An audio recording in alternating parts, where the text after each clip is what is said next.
Hello everyone, welcome to my YouTube channel. This is a circuit that allows you to easily detect shorted turns in coils, flyback transformers, inductors, and switching power transformers. This type of fault is very difficult to identify using a standard multimeter valve. When the transformer has shorted turns, the value displayed on the 7-segment LED will drop to 0 or a very small number.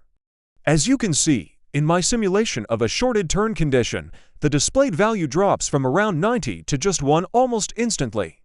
This clearly indicates that the transformer is faulty due to shorted turns.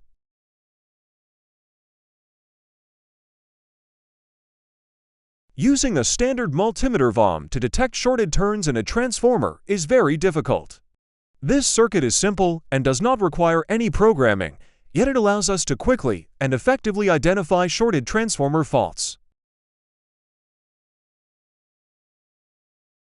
This is an essential circuit for anyone working with switching power supplies, such as buck, boost, and flyback converters. If shorted turns are not detected in time, they can cause serious damage, including the failure of power Mosfets or power transistors, which can be very dangerous.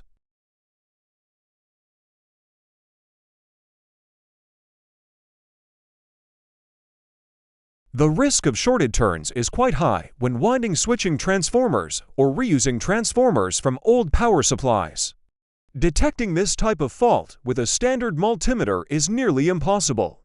This circuit is powered by a 9-volt battery, making it very convenient for portable use.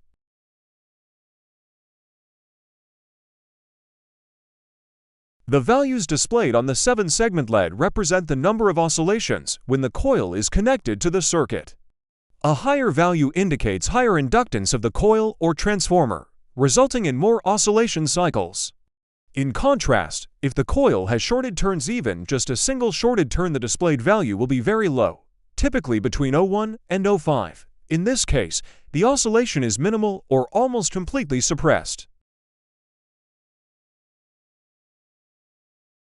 Using common ICs such as CD for 518, CD for 511, and LM393, the circuit is easy to build and low in cost. I will guide you step by step on how to build and adjust this circuit right after a short introduction to my sponsor and partner, JLCPCB.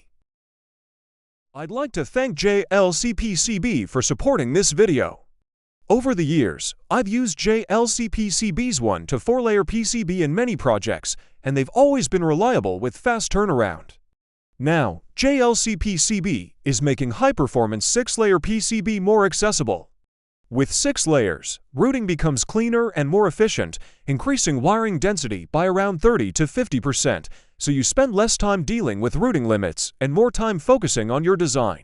With free via-in pad technology and ENIC finish included, JLCPCB delivers professional-grade 6-layer PCB without the professional-grade price. If you want to try it yourself, you can get the latest coupon by clicking the link in the description below.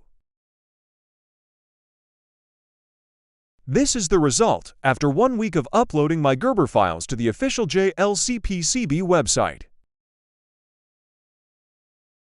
The PCB quality is excellent. The solder mask is evenly applied, with consistent color and a smooth finish. The traces are sharp and well-defined, with no smudging or breaks. The silkscreen is clear and easy to read, making component assembly much more convenient. The drill holes are precise, and the pads are well aligned with good adhesion. Overall, the PCB quality is very impressive for the cost, making it suitable for both prototyping and production. This is the circuit after I have installed the resistors, diodes, capacitors, and IC sockets. Please pay attention to the 2213906 transistors and the 2217000 Mosfets. We will assemble these components first, then check the power supply section of the circuit before moving on to the remaining parts.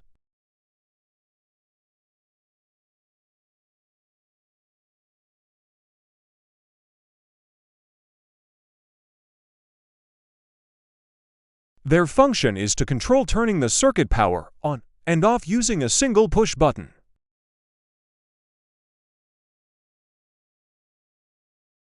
I will use a multimeter valve to measure at pin 8 and pin 4 of the LM393. When the button is pressed, there should be a voltage present at these two pins.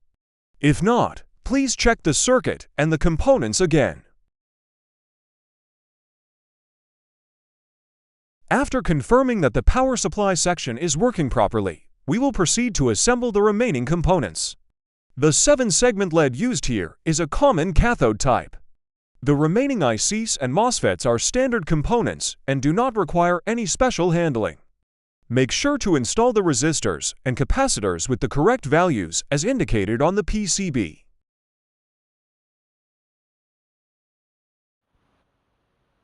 After completing the assembly, when the circuit is powered on and the button is pressed, the 7-segment display should light up and show OO when the test probes are not connected to any transformer.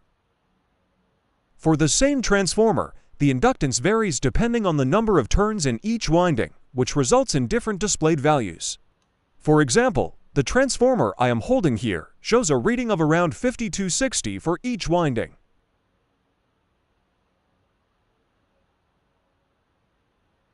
I will use a clip to short one of the windings.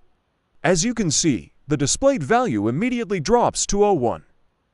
So, with this simple circuit, we can easily test and detect shorted turns in transformers and inductors. This is a very useful tool for anyone working with switching power supplies, helping to prevent serious damage to Mosfets and power transistors. If you found this video helpful, please don't forget to like, share, and subscribe to support the channel, and stay tuned for more interesting electronics projects. Thank you for watching, and see you in the next video.